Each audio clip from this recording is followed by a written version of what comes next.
Assalamualaikum warahmatullahi wabarakatuh. Apa kabar anak-anak? Semoga kita selalu diberi kesehatan dan jauhkan dari COVID-19. Salam sehat dari Bapak, tetap semangat belajar meskipun di rumah aja. Baik, kali ini materi yang akan kita bahas adalah tentang penyajian data, di mana dibagi menjadi 3 pokok bahasan. Yang pertama adalah mengenal data, yang kedua mengumpulkan data, yang ketiga menyajikan data. Langsung saja kita masuk yang pertama, yaitu mengenal data. Apakah kalian sudah tahu apa itu data?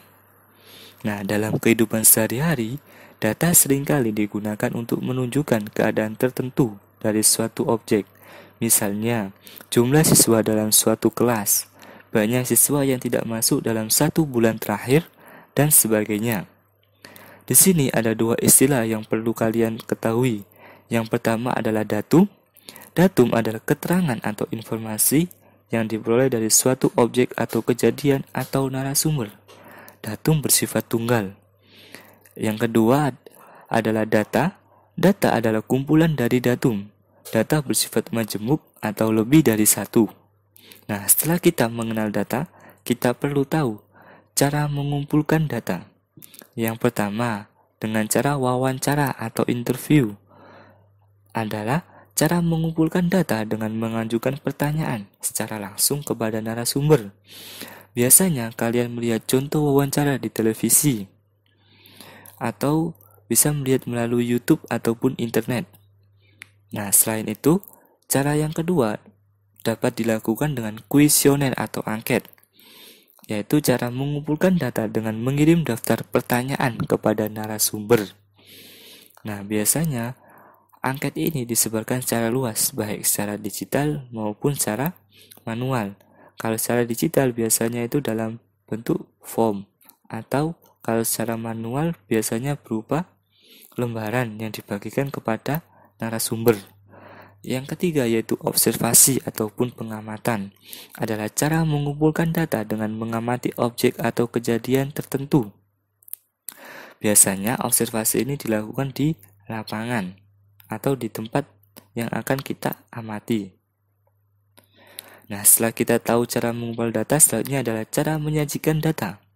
Secara umum, ada 2 cara penyajian data yang sering digunakan, yaitu dengan tabel atau daftar, dan grafik atau diagram.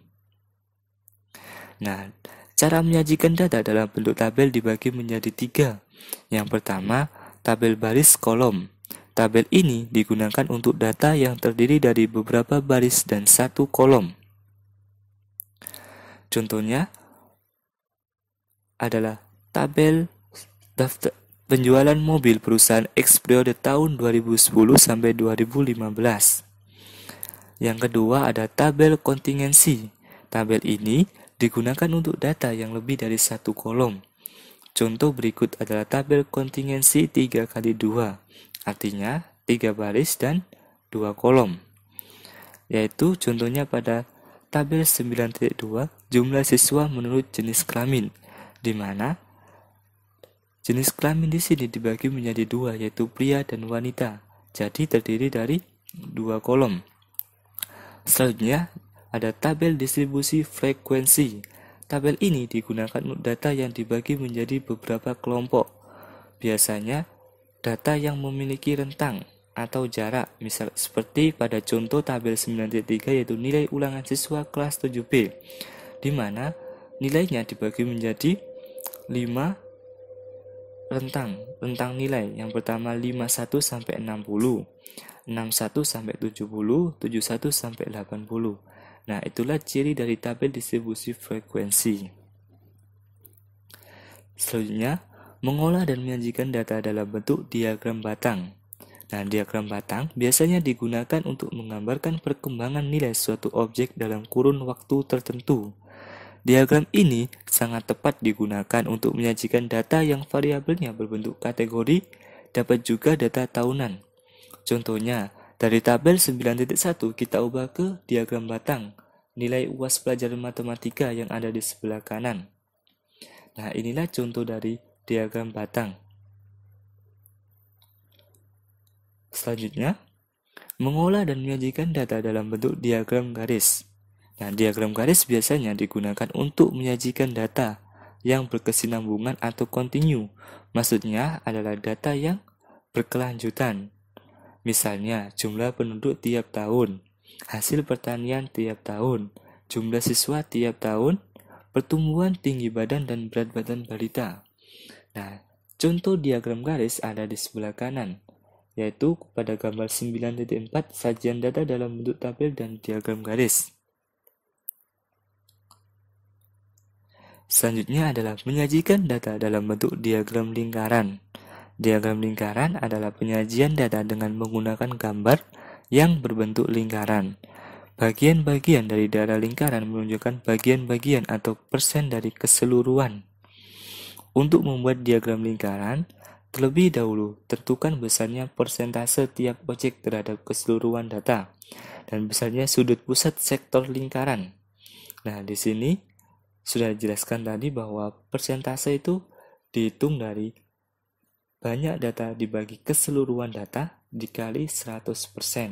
Nah, di situ kita akan memperoleh persentase dari masing-masing data.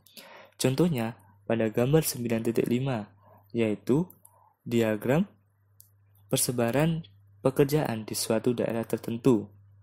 Nah, di sini bisa kita lihat bahwa petani 20%. Artinya, orang yang berprofesi sebagai petani ada sebanyak 20% atau 20/100. Nah, sampai di sini dulu materi kita kali ini. Jika ada yang kurang jelas, kalian bisa tanyakan melalui Microsoft Teams ataupun melalui WhatsApp group. Nah, sampai di sini dari Bapak. Kurang lebihnya mohon maaf. Terima kasih. Wassalamualaikum warahmatullahi wabarakatuh.